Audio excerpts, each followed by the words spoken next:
धर्मशाला हादसे में बेघर हुए लोगों को आवास अभी तक आवंटित नहीं किए गए हैं, जिसको लेकर नगर आयुक्त ने संबंधित विभाग को निराश्रित लोगों के लिए जल्द आवास आवंटित करने के लिए आदेशित किया है। तो वहीं नगर आयुक्त ने जल्द ही बेसहारों को आवास आवंटन करने की जानकारी पत्रकारों को दी है। विगत 26 जनवरी को शहर में हुए हादसे ने यहां पर एक मानव को झकझोर कर रख दिया था। हरि पर्वत क्षेत्र में आने वाले इलाके में हुए इस दर्दनाक हादसे में बेघर लोगों को आवास दिलाने के लिए नगर निगम प्रशासन ने सभी कागजी की कार्रवाई पूरी कर ली है। किन्हीं कारणों की वजह से अचानक हुए 6 मकान जमींदोज हो गए थे, जिनमें एक मासूम बच्ची अपनी जान से हाथ खो बैठी थी, तो वहीं दर्जनों परिवार बेघर होकर सड़क पर आ गए थे। इन्हीं बेघर हुए लोगों को आवास आवंटन कराने के लिए नगर निगम प्रशासन ने आवास आवंटन करने की प्रक्रिया पूरी कर ली है। माइथान में जैसा आप लोग के संज्ञान में है कि कुछ मकान जो है वो गिरने की स्थिति पर थे, और जब हम लोगों को सूचना मिली घटना के बाद, तो तभी से हम लोग लगातार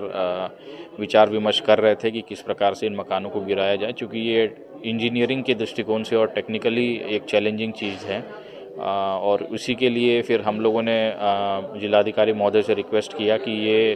इसकी एक्सपर्टीज़ चूँकि नगर निगम के पास नहीं है, तो एक वरिष्ठ अभियंता जो भी हमारे शहर में या जनपद में है, उनकी एक टीम बना दी जाए,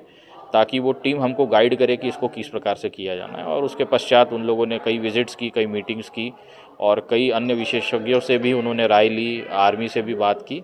और उसके बाद हम लोगों ने पिछले 4 दिनों से कार्रवाई शुरू कर दी है। और रैंप बनाने का जैसे कि काम शुरू हो गया था, कल रात को जब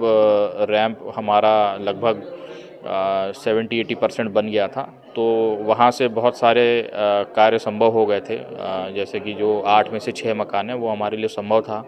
तो उसको हम लोगों ने 6 मकानों को कल रात में गिरा दिया है। और जो शेष 2 मकान हैं, चूँकि वो मैकेनिकली नहीं बल्कि मैन्युअली तोड़े जाने हैं, तो उन पर भी हम लोगों ने लेबर के माध्यम से काम शुरू कर दिया। सबसे महत्वपूर्ण इसमें ये है कि जो आसपास के मकान हैं उनको कोई क्षति ना हो, वहाँ जो लोग रह रहे हैं उनको क्षति ना हो। और ये भी बहुत ज़रूरी है कि जो वहाँ पर राहत कार्य कर रहे हैं, जो हमारे नगर निगम की तरफ से जो लेबर काम कर रही है,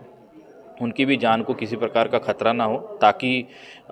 जो काम है वो भी हो जाए, और एक सुरक्षा के दृष्टिकोण से जो भी रिस्क हो सकती है उसको भी हैंडल किया जाए। नगर आयुक्त टीकाराम फुंडे के अनुसार मौजूदा स्थिति ने इन बेघर परिवारों को शेल्टर होम में आसरा दिलाया गया है, तो वहीं आगामी दिनों में शास्त्रीपुरम स्थित पीड़ित परिवारों को आवास आवंटित कर दिए जाएंगे। साथ ही प्रधानमंत्री आवास योजना का लाभ भी इन परिवारों के पास एक विकल्प के रूप में दिया जाएगा। प्रातः दर्पण न्यूज के लिए आगरा से चंदन सिंह की रिपोर्ट।